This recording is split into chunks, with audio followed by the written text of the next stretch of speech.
Welcome to the final exhibit tour of 2025, where we're ending this year's tours in the same place we started them 12 months ago, in the mountains of Colorado at the Cheyenne Mountain Zoo. A must-see zoo for the setting alone, but also for one-of-a-kind exhibits like the Water's Edge Africa, an overhaul of the zoo's previous aquatics building that displayed a hodgepodge of species including hippos, penguins, Komodo dragons, beavers, and more, while the other species moved to other areas of the zoo or left the zoo entirely. The hippos and penguins returned as the headline species of Water's Edge Africa when it opened in 2020.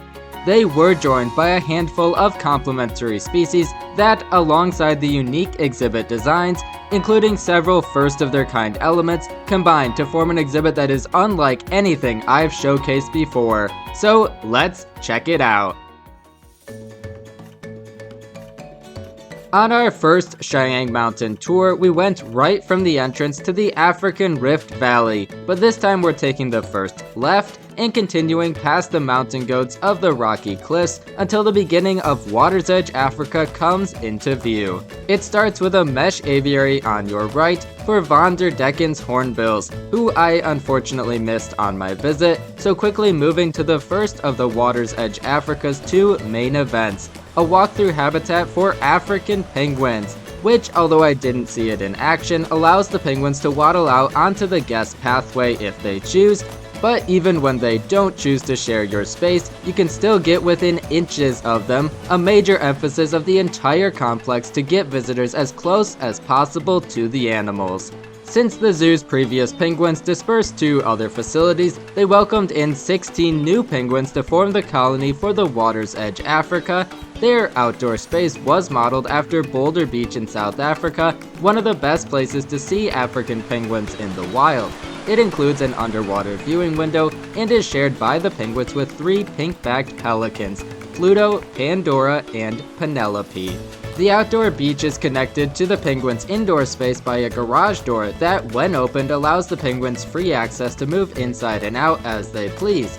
Though they are a common sight in zoos, African penguins have seen a 75% decline in their wild population in the last 20 years, leading them to be listed as critically endangered as of 2024. To help, the Cheyenne Mountain Zoo partners with Sandcob, a group working to reverse the decline of penguins and other seabirds in southern Africa by hand-rearing abandoned chicks, rehabilitating sick and injured individuals, and more. Here at the zoo, Cheyenne Mountain works to boost the captive population, which they recently did with the birth of a chick in April of 2025. Back outside, our next stop on the right is a smaller yard for guinea pigs.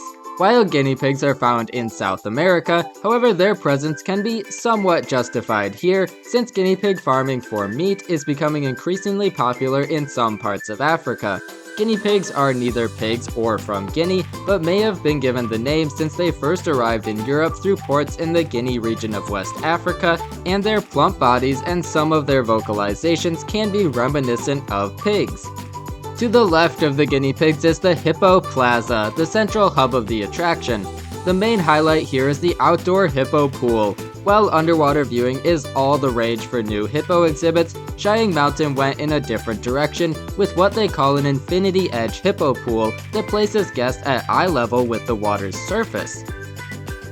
To get the best view of the pool, you'll actually want to backtrack around the right side of the guinea pig yard and maneuver your way through the nature play trail, which dead ends at an elevated suspension bridge that places you above the hippo pool.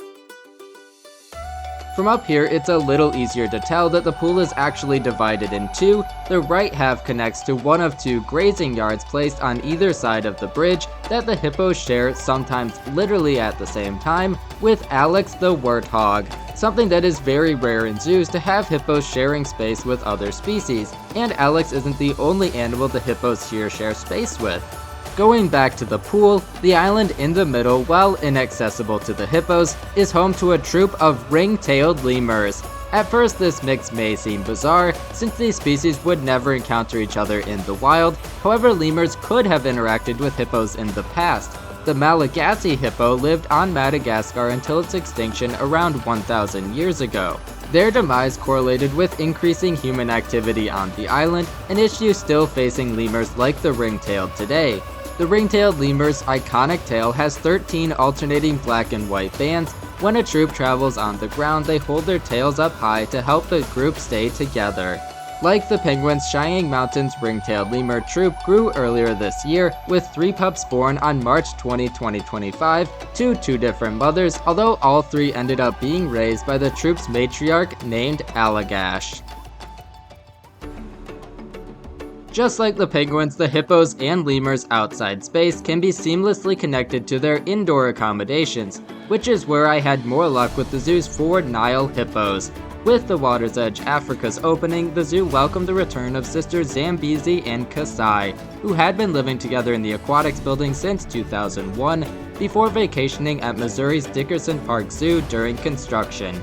A few months later, the sisters were joined by male Biko, who arrived on a breeding recommendation with both girls. While Kasai gave Biko the cold shoulder, he and Zambezi hit it off, resulting in the birth of Omo, named for the Omo River in Ethiopia, on July 20th, 2021, marking the first hippo birth at the zoo in 32 years. To protect their sensitive skin from the scorching African sun, hippos spend their days lounging in the water. Additionally, hippos secrete a thick red substance dubbed blood sweat for its blood-like appearance that helps keep their skin hydrated and prevents the hippo from getting sunburnt. This mucus is also believed to protect wounds from infection. As the path wraps around, you're offered several opportunities to see the hippos on land, including a demonstration area.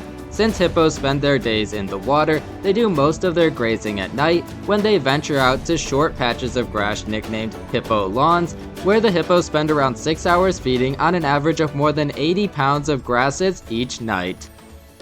Back outside once again, the complex ends with a well-planted yard for the East African or gray-crowned crane. Alongside the similar black-crowned crane, they are the only cranes that are able to roost in trees, thanks to their long hind toes. The gray-crowned crane is the national bird of Uganda and is featured on the country's flag. In some African cultures, it is believed these cranes are responsible for calling the rains, so they are used as symbols in rain rituals during droughts. Like the lemurs and penguins, they are an endangered species facing habitat loss as a result of increased human development.